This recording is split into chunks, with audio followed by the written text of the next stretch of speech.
Okay mga lalabs ko, for today's video, joke. For today's video, ayan, magluluto tayo ng mani. Titikman natin ang mani ni Ate G kung masarap. Ganyan karaming bawang ilalagay natin. And this is about 2 pounds of fresh peanut. And according sa vlog ni Ate G, ay magpakulo tayo ng water.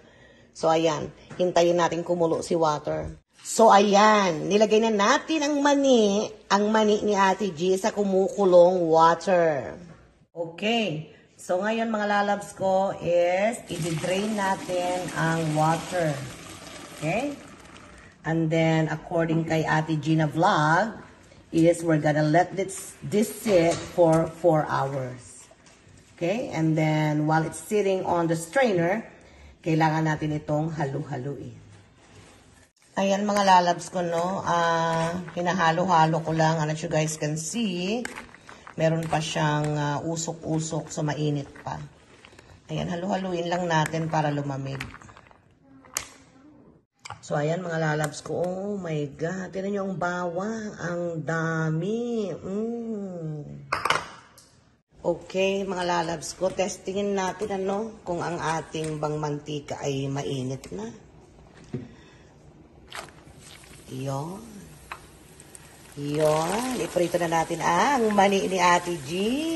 Let's go. And according kay Ate G, kailangan ito ay continuous stirring. So, tara na. OMG. Excited na ako. Grabe na ito. Ate G, maraming salamat sa iyong recipe. Ito yung pinakuluan muna na version bago iprinito. At oo nga pala mga lalabs ko, I only air dry this for like an hour. Kasi hindi naman siya madami. Kulang-kulang lang siya 2 pounds.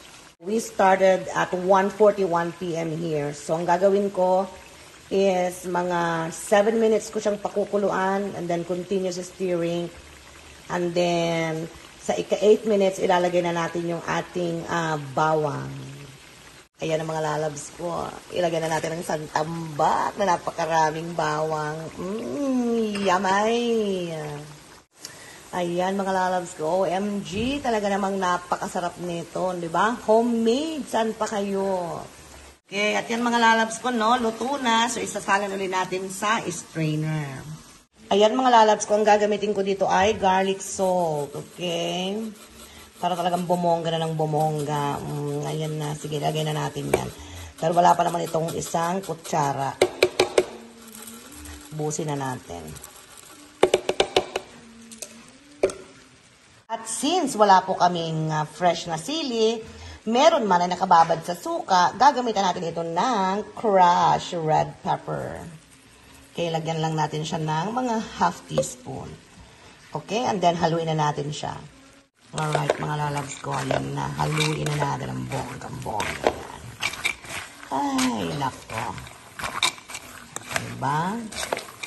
Ito na ang version ko. At salamat sa tutorial ni Ate G.